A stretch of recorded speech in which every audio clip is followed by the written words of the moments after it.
el pueblo judío, como se había olvidado del plan de Dios y de la cultura celestial, fueron llevados cautivos, producto de que no habían obedecido la ley.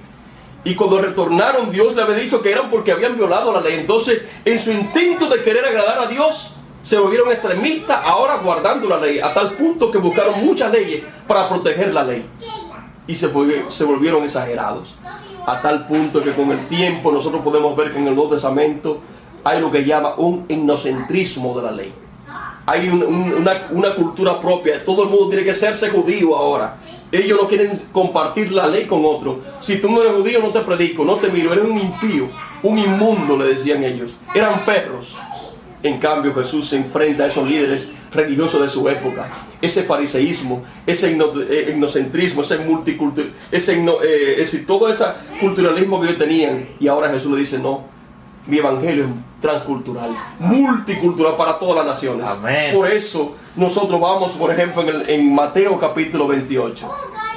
Mateo 28, Jesús, al hablar a los apóstoles de la misión de su iglesia, de su nuevo pacto, de la nueva alianza que hacen, ya no con Abraham, sino con los obedientes de Abraham por fe, ya no por sangre, sino aquellos seguidores del Dios vivo. Jesús le dice allí a sus seguidores este mandato. Mateo capítulo 28, versículo 18 en adelante. Entonces Jesús se acercó a ellos y le dijo: toda autoridad me ha sido dada en el cielo y en la tierra. Por tanto, id y haced discípulos en todas las naciones, bautizándolos en el nombre del Padre, del Hijo y del Espíritu Santo. Amén. ¿En nombre de quién? Del mismo Dios que dijo: hagamos al hombre a nuestra imagen. Jesús quiere volver a ser una nueva familia, ya no por raza, ya no por tribu, sino un pueblo de Dios. Amén. Hermano mío, tú puedes ver aquí que Él dice, enseñándole que guarden todas las cosas que os he mandado. Y aquí que yo estoy con vosotros todos los días hasta el fin del mundo. El caso del Nuevo Testamento es algo impresionante. El pacto de Dios para con su pueblo.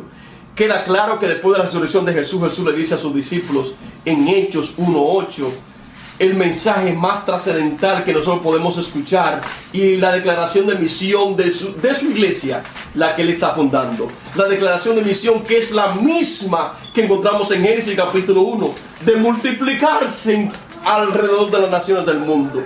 No hacer de un solo pueblo, sino de muchas naciones. Y allí en Hechos 1:8 nosotros leemos lo que dice el texto bíblico.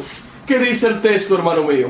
Dice allí: pero recibiréis poder cuando venga sobre vosotros el Espíritu Santo, y me seréis testigo en Jerusalén, en toda Judea, en Samaria y hasta el último de la tierra. Jesús, hermano mío, no solamente quiere hablarle a los judíos, no quiere solamente en Samaria, no solamente quiere en Judea, sino en toda la tierra.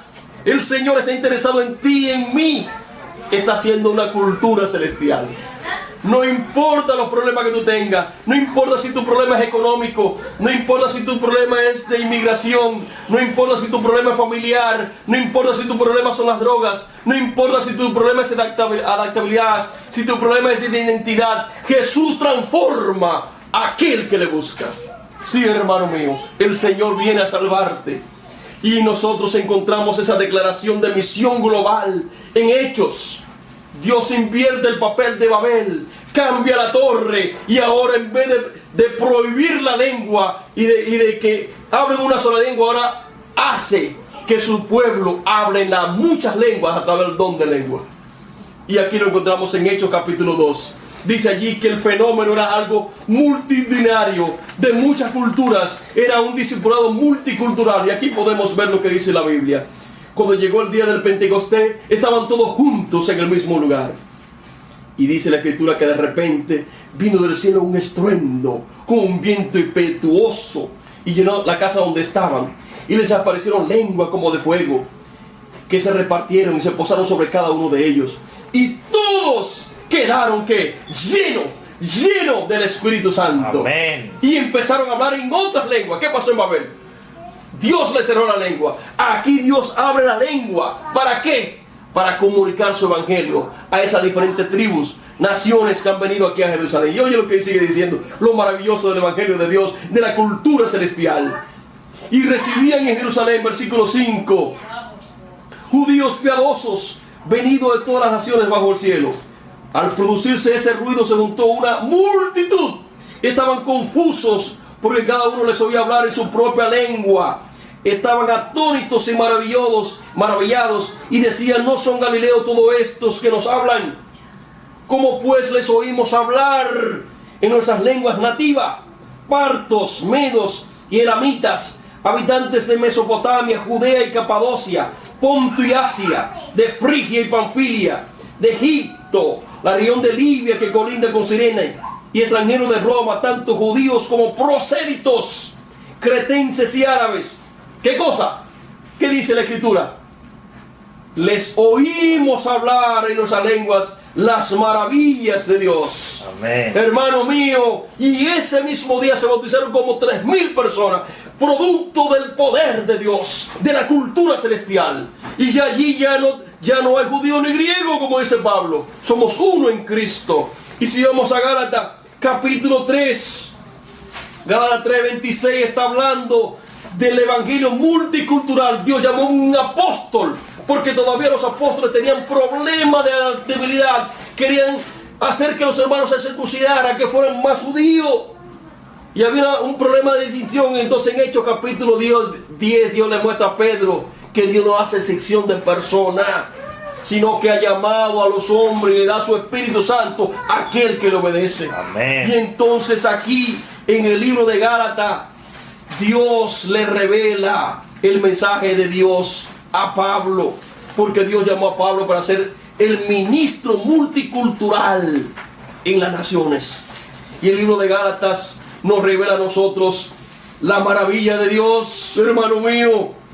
Gálatas 3:26 dice: así todos sois hijos de Dios por la fe en Cristo Jesús, porque todos los que habéis sido bautizados en Cristo, de Cristo está revestido. ¿Qué es lo que dice el Génesis? Fuimos hechos a imagen y semejanza de Dios. Y todo aquel que nace en Cristo ya no está muriendo en el pecado, sino que ha sido revestido de Cristo. Amén. Y eso es lo que dice Génesis, que somos cubiertos con esa piel de justicia de Jesús. Hermano mío, la Biblia, cuando el hombre pecó en el Edén, perdió la justicia de Dios. Y cuando el hombre nace en Cristo, nace como una nueva criatura en su reino. Amén. Por eso somos revestidos en Cristo. Si alguno está en Cristo, como dice 1 Corintios 5:17, es una nueva creación en Cristo Jesús. Ya las cosas pasaron, todo es un nuevo criatura. Por lo tanto, hermano mío, ya no hay judío ni griego, ni siervo ni libre, ni hombre ni mujer, porque todos vosotros sois uno en Cristo Jesús. Amén. Y ya que soy de Cristo, de cierto soy descendiente de Abraham, y conforme a la promesa, herederos. Entonces los herederos de Abraham ya no son por la carne, no son por la sangre, ya no son ni mexicanos, ni dominicanos, ni argentinos, ni puertorriqueños. Somos uno en Cristo. Amén. Amén, Señor. Gloria a Gloria Dios. al Cristo de los cielos. Por lo tanto, hermano, si tú estás perdido, si has perdido tu identidad nacional, si has perdido tu identidad de la lengua, si has perdido tu identidad del conocimiento de tu familia, de tu cultura, tu costumbre y tu idiosincrasia cristiana, has perdido a Cristo. Y si has perdido tu cultura, tus raíces, ya has dejado de ser quien eres. Por lo tanto, tienes que volver a tus raíces y reconocer que en Cristo somos uno. Amén. Hermano mío, mira lo que dice allí, Gálatas 6:15.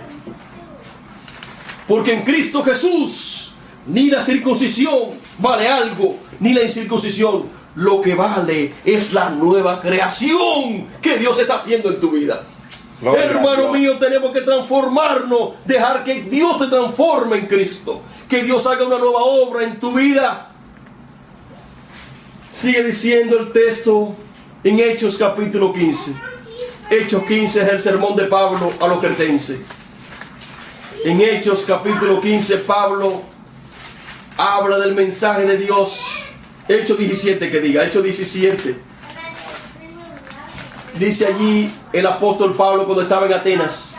Entonces Pablo se puso de pie en medio del areópago y dijo: atenienses, Pablo está haciendo una declaración de qué es el Evangelio. Y fue al tribunal más grande del conocimiento del mundo. Fue a la Harvard del mundo en ese entonces. Fue donde estaban los grandes pensadores del mundo y dijo: os veo muy religiosos, porque al pasar y observar los monumentos de vuestro culto, hallé también un altar con la inscripción: al Dios desconocido.